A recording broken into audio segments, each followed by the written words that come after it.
नमस्कार, मैं रवीश कुमार। आज हम आपके लिए लेकर आए हैं एक ऐसी चौंकाने वाली खबर जिसे सुनकर आप भी हैरान रह जाएंगे। यह घड़ियाली आंसू माफी स्वीकार नहीं। कर्नल सोफिया पर की थी घटिया बात। बीजेपी मंत्री विजय शाह को सुप्रीम कोर्ट से फटकार। सुप्रीम कोर्ट ने कर्नल सोफिया कुरैशी पर आपत्तिजनक टिप्पणी करने के मामले में मध्य प्रदेश के मंत्री विजय शाह के खिलाफ सख्त रुख बनाते हुए महत्वपूर्ण निर्देश दिए।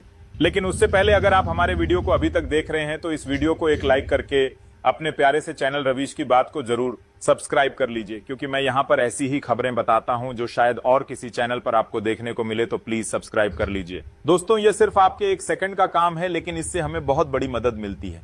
तो चलिए वीडियो में आगे बढ़ते हैं। कोर्ट ने इस मामले में जांच के लिए 3 वरिष्ठ आईपीएस अधिकारियों की विशेष जांच टीम एसआईटी के गठन का आदेश दिया। यह आदेश न्यायमूर्ति सूर्यकांत और न्यायमूर्ति एन कोटेश्वर सिंह की पीठ ने उस याचिका की सुनवाई के दौरान दिया जिसमें विजय शाह ने उनके खिलाफ मध्य प्रदेश हाई कोर्ट द्वारा एफआईआर दर्ज करने के आदेश को चुनौती दी। पीठ ने स्पष्ट कर दिया कि शाह के बयान ने पूरे देश को शर्मसार किया और कोर्ट इस तरह की भाषा को नजरअंदाज नहीं करेगा। सुनवाई के दौरान सुप्रीम कोर्ट ने विजय शाह की गिरफ्तारी पर फिलहाल रोक लगा दी, लेकिन उन्हें जांच में पूरी तरह से सहयोग करने की शर्त पर राहत दी। कोर्ट ने मध्य प्रदेश के डीजीपी को निर्देश दिया कि वे मंगलवार सुबह 10 बजे तक एसआईटी का गठन करें। यह एसआईटी 3 वरिष्ठ आईपीएस अधिकारियों की होगी, जिनमें से एक महिला अधिकारी होंगी और सभी अधिकारी मध्य प्रदेश के बाहर के होंगे। एसआईटी का नेतृत्व पुलिस महानिरीक्षक आईजीपी स्तर का अधिकारी करेगा, जबकि अन्य 2 अधिकारी एसपी रैंक या उसके ऊपर के होंगे। कोर्ट ने यह भी कह दिया कि जांच की निगरानी खुद नहीं करेगा। अस्सलाम वालेकुम वरहमतुल्लाहि वबरकातुहू। अज़ीज़ान मिल्लत इस्लामिया, आप तमाम उम्मती को वो फसल की तरफ से सलाम मर्द है। घर में बड़ी पर्दा नशीन इज़्ज़तदार माँ और बहनों को वो फसल की तरफ से सलाम मर्द है। बहरहाल बहरकैफ अल्लाह से उम्मीद है आप लोग खैरियत से होंगे, अल्लाह की हिफाजत में होंगे। इन मलूनों की मलामत से, इन फ़िरक़ा परस्तों की फ़िरक़ा परस्ती से, इन दरिंदों की दरिंदगी से, इन मावलिंचरों की मावलिंचिंग से, इन बलात्कारों की बलात्कारी से, इन दहशतगर्दों की दहशतगर्दी से महफूज होंगे। अल्लाह आप लोगों को अपने हफ्ज़ अमान में रखे, अल्लाह अपनी हिफाजत में रखे, अल्लाह हर आबाद से हर शर से महफूज रखे। बहरहाल बहरकैफ मेरे अज़ीज़ दोस्तों, मेरे भाइयों, देश के हालात से भी आप लोग वाकिफ़ है और देश के बाहर के हालात से भी आप लोग वजह वाकिफ़ है। लेकिन यह आपका भाई आपको देश की ही खबर सुनाऊंगा जो कि हमारे देश में इनकी नेक नियति का जो पर्दाफाश हो रहा है, जो इन्हें बेइज्जत हो रहे हैं, बेआबरू हो रहे हैं, ये हमारे लिए सबसे पहली खबर है। और क्योंकि हमारा वतन अजीज़ का मसला है, क्योंकि जितने बुरे दिन हम देखे इन 13 साल में, अल्लाह दुश्मन को भी ना दिखाए। बहरकैफ मेरे अजीज़ दोस्तों, मेरे भाइयों, अभी आपने ये देखा, अच्छी तरह देखा, 1 मिनट 50 सेकंड का ये इसलिए रखा मैं ताकि आप लोग देखो, समझो और जानो कि हकीकत क्या है और देशवासियों की इज़्ज़त क्या है। बहरकैफ ये कोई तारुफ के मोहताज तो नहीं है। रवीश कुमार एक जाना माना नाम है। जिस तरीक़े से उन्होंने बताया है आप लोगों ने देखा है।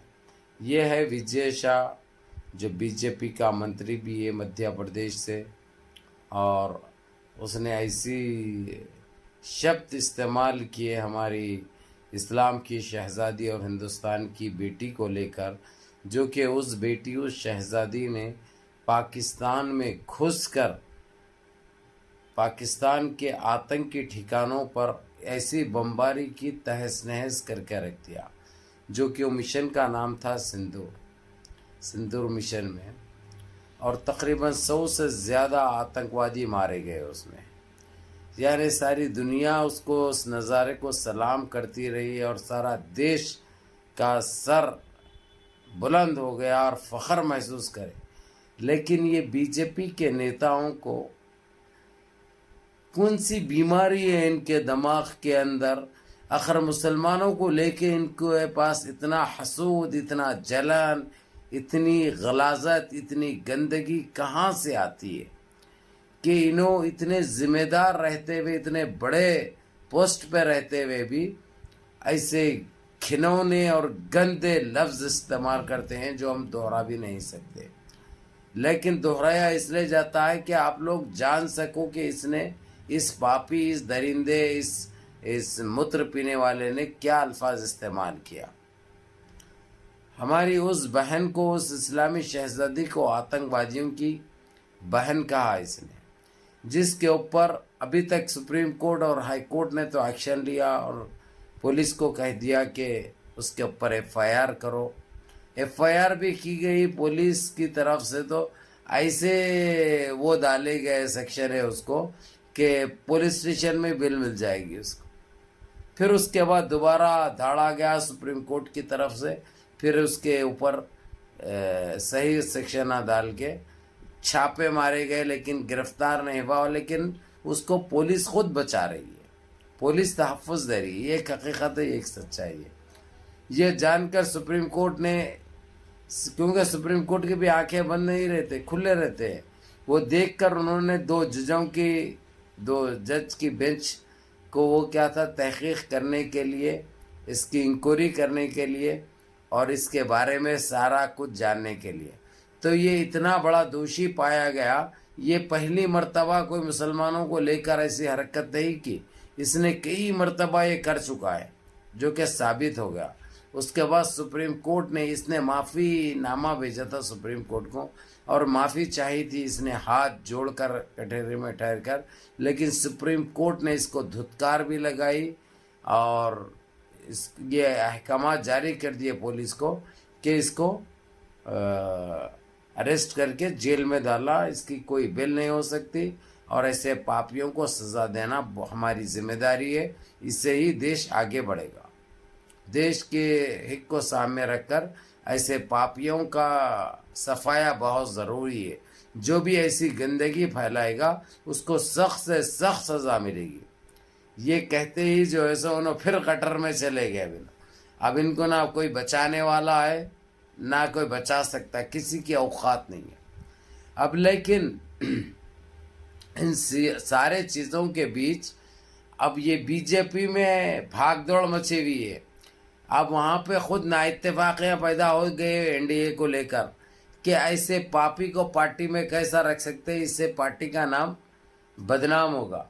कौन सा आबाद है जो बर्बाद होगा, यार बदनाम होगा, यह आप लोग अच्छी तरह जानते हैं कि और इन्होंने कितनी सफाई दे सकते हैं, कितनी ईमानदारी इससे काम कर सकते हैं, आप लोग अच्छी तरह जानते हैं। बहरहाल अब ये एनडीए ने भी पल्ला झाड़ लिया, बीजेपी ने भी पल्ला झाड़ लिया कि हमारे को इसके बयान से हमारी पार्टी का कोई लेना देना नहीं है, इसकी ज़ाती सोच थी। कल तक बचाने की कोशिश कर रहे थे ये लोग, अब जैसा पार्टी का मसला आ गया इससे पल्ला झाड़ रहे हैं, इससे बचने की कोशिश कर रहे हैं लोग। बहरहाल अब इसको गिरफ्तार भी किया जाएगा और इसको इसकी सही जगह पे भेजा जाएगा ताकि, और ये गंदगी ये एक से ख़त्म नहीं होगी। अब ऐसे जितने भी ये सोच रखने वाले सारे सोचेंगे अब कभी भी मुसलमानों के और इस्लाम के ख़िलाफ़ कुछ बोलने के लिए। बहरहाल मुनज़्ज़म रहिए, मुत्तहिद रहिए, अपनी सफ़ों में इत्तेहाद बरक़रार रखिए, नमाज़ों की पाबंदी करिए, माँ बाप की खिदमत करिए, बड़ों के अहकाम पे अमल करिए और अपने इस भाई को भी दुआओं में याद रखिए। अस्सलामु अलैकुम व रहमतुल्लाहि व बरकातहू।